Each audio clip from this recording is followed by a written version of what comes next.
Ever wonder why some people seem to effortlessly build wealth while others struggle to make ends meet? It's not just about luck or even hard work.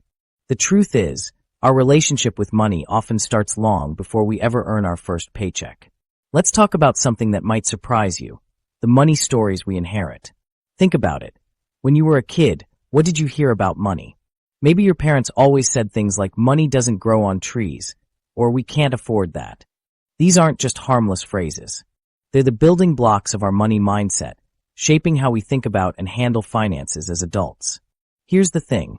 These inherited money beliefs can be incredibly powerful.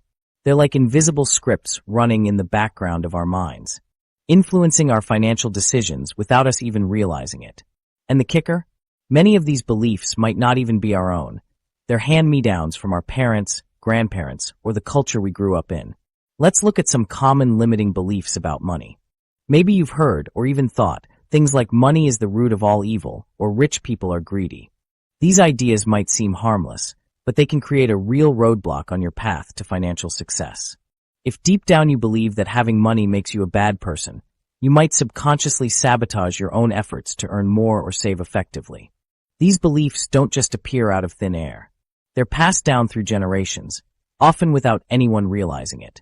If your grandparents lived through the Great Depression, for example, they might have developed a scarcity mindset about money. That mindset could have been passed down to your parents, and then to you, even if your actual financial circumstances are very different. I remember growing up hearing my mom always say, "We can't afford that." It wasn't said with anger or resentment. It was just a fact of life. But that simple phrase shaped how I thought about money for years.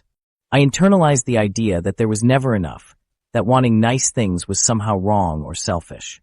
Even when I started earning my own money, I found myself hesitating to spend on things that would improve my life, always hearing that little voice in the back of my mind saying, "You can't afford that."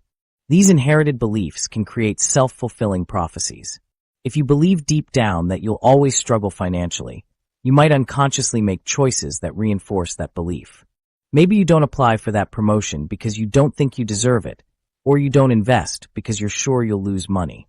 These actions, or lack of actions, can keep you stuck in the very financial situation you're trying to escape. But here's where it gets interesting. What if you could rewrite your money story? What if those limiting beliefs weren't set in stone, but were more like old software that you could update? Looking back, I can see how those inherited limiting beliefs about money held me back.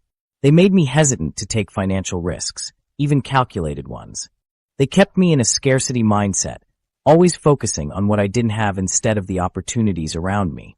And perhaps most damaging, they made me believe that financial struggles were just my lot in life, that I wasn't the kind of person who could build wealth or achieve financial freedom.